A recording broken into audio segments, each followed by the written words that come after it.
Olá, internautas, sejam todos muito bem-vindos a mais um programa Fiscais da Natureza aqui na AltV.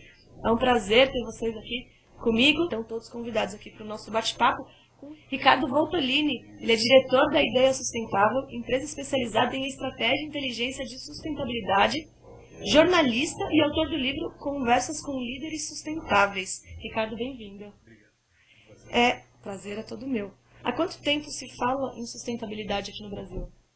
Sustentabilidade como termo, como conceito, ele é mais recente, né? A gente está falando disso desde 2006, 2007, e aí teve um marco importante que foi quando o painel de cientistas da ONU anunciou publicamente a questão do aquecimento global e disse que a responsabilidade pelo aquecimento global era do ser humano.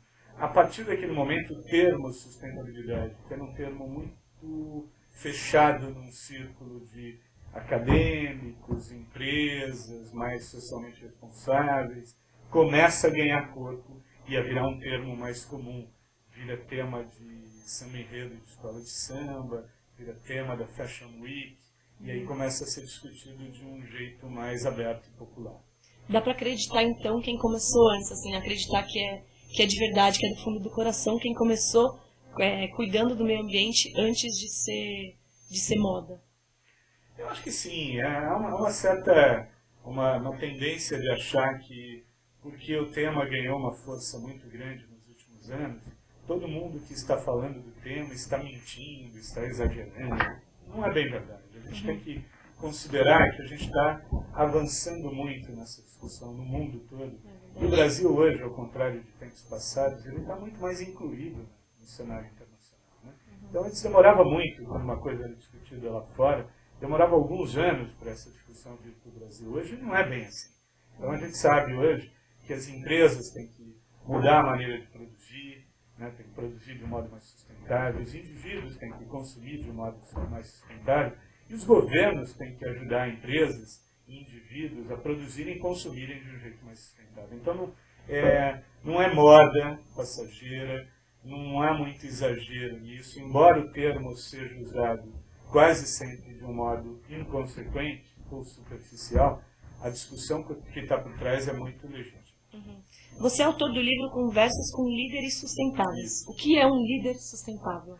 Pois é, eu me meti a escrever sobre liderança para sustentabilidade, porque trabalhando com empresas, eu percebi o seguinte: a sustentabilidade avança mais em empresas onde há um líder que acredita profundamente nesse tema e se transforma num porta-voz do tema dentro da organização. Então comecei a ver que isso era muito importante. Uma empresa que tem um líder, de preferência sentado na cadeira de presidente, que toma decisões, que faz escolhas, orientado por princípios de sustentabilidade, é alguém que faz uma diferença enorme. Então isso passou a me interessar.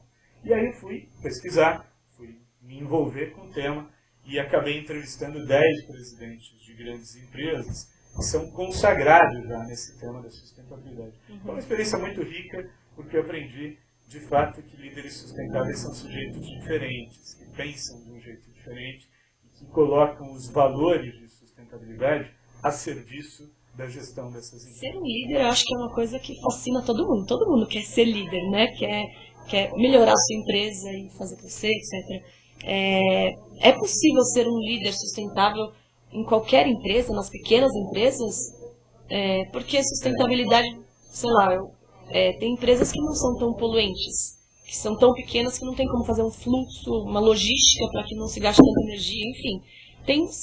São menores. A sua pergunta é uma pergunta que normalmente me fazem em todos os lugares do Brasil para onde eu considero que é daquelas 3 perguntas básicas. É a pergunta assim: pode haver líder sustentável numa empresa pequena ou de médio porte? E a resposta é sim, claro que pode. Na verdade, eu estou falando assim, quando eu penso em sustentabilidade, nós temos que pensar no seguinte raciocínio: o tamanho das nossas responsabilidades é proporcional ao tamanho do impacto que nós geramos. Vamos por aí. Se eu sou uma empresa grande e eu gero grandes impactos, as minhas responsabilidades são maiores por minimizar ou eliminar esses impactos. Se eu sou uma empresa pequena, poluo menos, uso menos papel, uso menos energia, as minhas responsabilidades são menores, o que não significa que eu não tenho responsabilidades. Né? Todos nós, indivíduos, deixamos uma pegada no planeta. O nosso estilo de vida usa energia, usa água, né? Impacta o meio ambiente, gera poluição, o nosso jeito de viver. Cada um de nós deixa uma pegada. Se um indivíduo deixa uma pegada, uma empresa pequena deixa uma pegada um pouco maior. Tem vários indivíduos ali. Então, o líder daquela empresa, ele tem que saber liderar a empresa para as questões de sustentabilidade.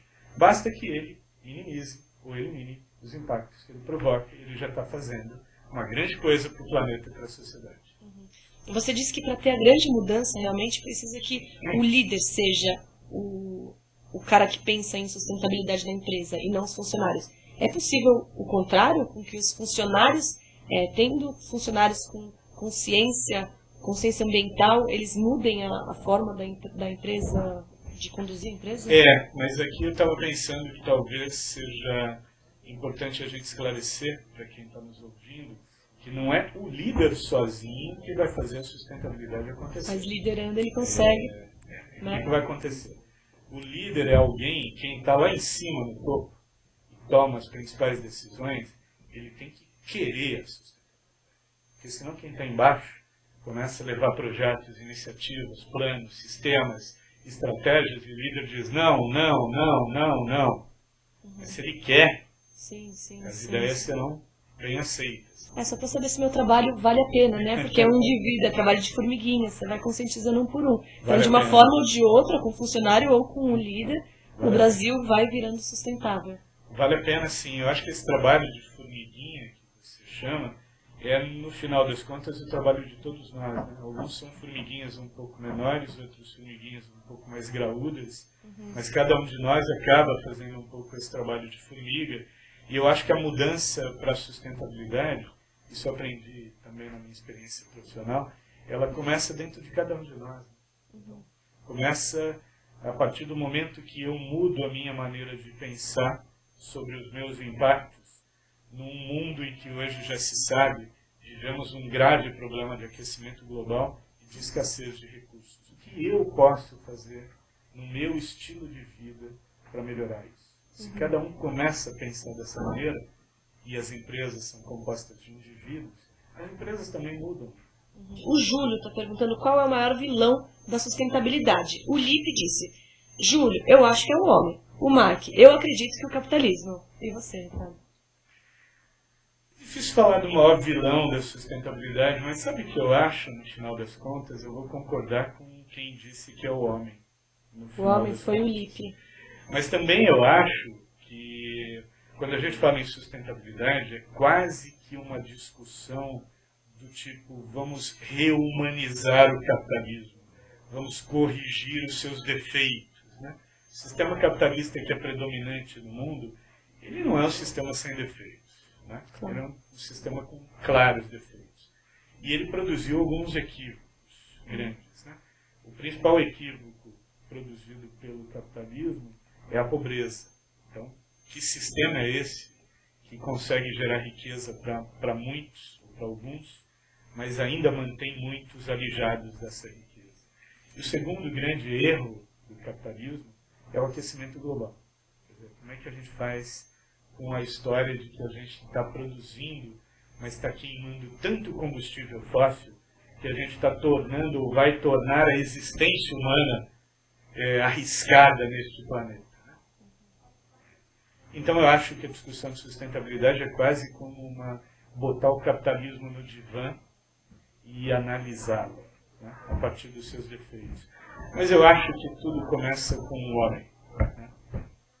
Se não revisarmos a maneira de pensarmos como consumimos, como impactamos, nós não vamos mudar. E uma coisa que eu costumo brincar com plateias mais jovens é que normalmente quando eu vou eu vejo que tem jovens que apontam o dedo e dizem a empresa tal é muito poluidora, a empresa não sei o quê é destruidora do planeta. Óbvio que esses jovens têm razão, em muitos casos essas empresas são poluidoras mesmo e são devastadoras mesmo, óbvio. Né? Não estou aqui para pintar o mundo de cor-de-rosa. Mas aí eu inverto a pergunta, que é justamente para provocar uma reflexão nos alunos, na plateia, que é, ok, você tem razão, essa empresa é pouco sustentável. E você? O que você faz no teu dia a dia para a sua vida sustentável, efetivamente?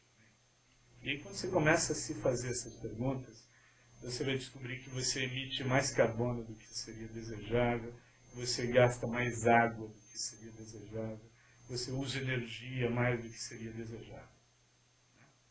E aí eu pergunto sempre, você estaria disposto a fazer algum tipo de sacrifício no seu estilo de vida para melhorar a sustentabilidade do planeta?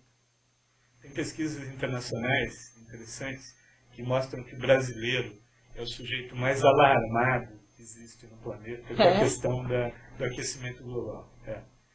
E aí tem, no mesmo estudo, que é muito curioso isso, e é muito característica nossa, do Brasil, tem uma pergunta que é feita aos brasileiros. Você estaria disposto a mudar alguma coisa no seu estilo de vida para que reduzir o aquecimento global? Os brasileiros são os menos interessados em mudar o estilo de vida para reduzir o aquecimento global. Então, num lado eu sou muito preocupado, muito alarmado, no outro eu mudo Alguém muito vai pouco, resolver um dia, né? Não ele. mudo muito pouco a minha vida, né? Uhum. Então, nós temos que refletir sobre isso. Acho que a mudança, é óbvio que nós estamos discutindo uma mudança importante no capitalismo, mas, sobretudo, é óbvio que nós estamos discutindo uma mudança nos parâmetros de como os indivíduos pensam viver neste planeta. Uhum.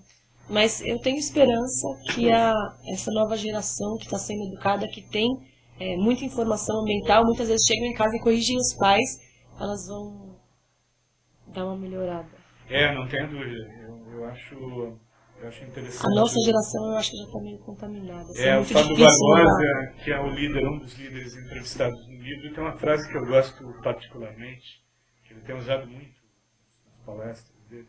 Assim, eu não sei se eu vou deixar um mundo melhor para os nossos filhos, que é um pouco a discussão da sustentabilidade, mas certamente deixaremos filhos melhores para o mundo.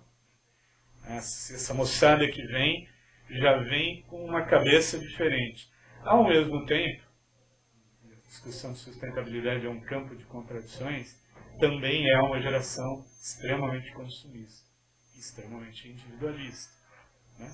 Então nós temos desafios. É uma geração extremamente mais bem informada do que foi a minha. Mas o egoísmo talvez seja bom, porque vai querer que faça com que o mundo dela seja melhor. Né? O meu mundo seja melhor. Exatamente. Sem querer vai ficar pro vizinho, mas vai o meu ficar mundo pro planeta também um exatamente. resíduo dessa minha atitude.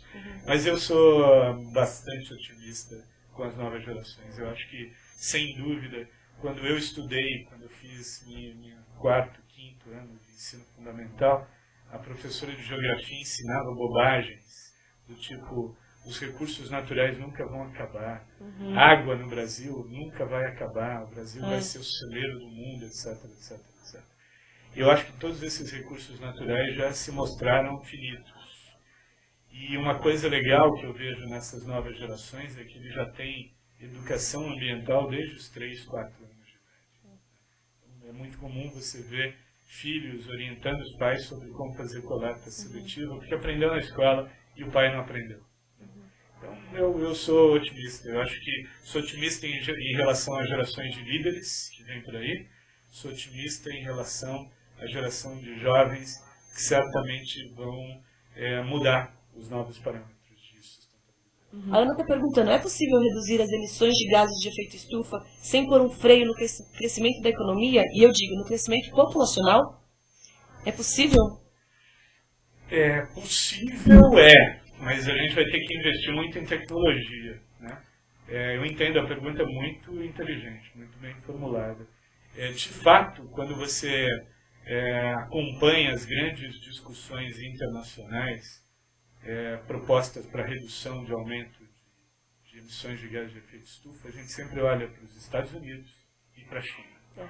Os dois juntos são responsáveis por um pouco mais da metade das emissões de gás de efeito estufa do mundo hoje. Logo, se esses dois aqui não se entenderem, nunca a gente vai conseguir resolver esse problema, né? E por que eles não se entendem? É importante dizer isso, porque os americanos acham que se eles assumirem metas de reduzir emissões de gás de efeito estufa, isso vai comprometer a sua economia. Eles vão ter que crescer menos. Em épocas de crise como agora, esse não é exatamente um recado que o Obama quer dar para o país dele. Os chineses olham para os americanos e dizem assim, para lá, vocês são ricos há muito mais tempo.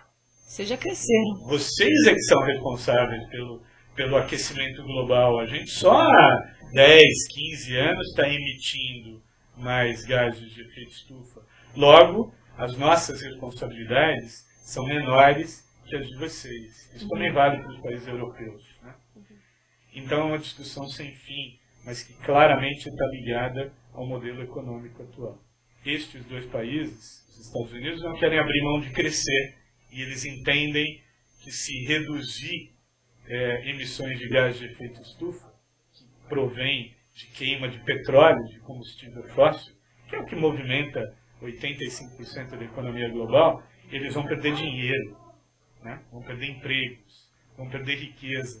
E os chineses que estão crescendo não querem parar de crescer, né? Então, quando você olha, inclusive, para a matriz energética da China, ela é basicamente carvão. Carvão é bravo do ponto de vista de emissões de gás de efeito estufa. Então, a discussão, certamente, é uma discussão que tem a ver com crescimento, sim, né? E para a gente reverter esse quadro, nós vamos ter que investir em tecnologia, novas fontes de energia, sobretaxação, impostos, novas regras comerciais, que de alguma maneira estimulem aqueles que produzem de um modo mais sustentável. Obrigada pela vinda aqui, foi um prazer te entrevistar. Obrigado pelo convite. Um bate-papo bem gostoso, passou voando, né? Foi, é verdade, é sempre muito rápido. O programa está aberto para você. Quando você tiver mais novidade, só trazer aqui que a gente fala. Obrigado, força e sucesso aí, continuem fiscalizando a natureza. Um beijo, obrigada a todos, espero vocês na quinta-feira que vem. Até.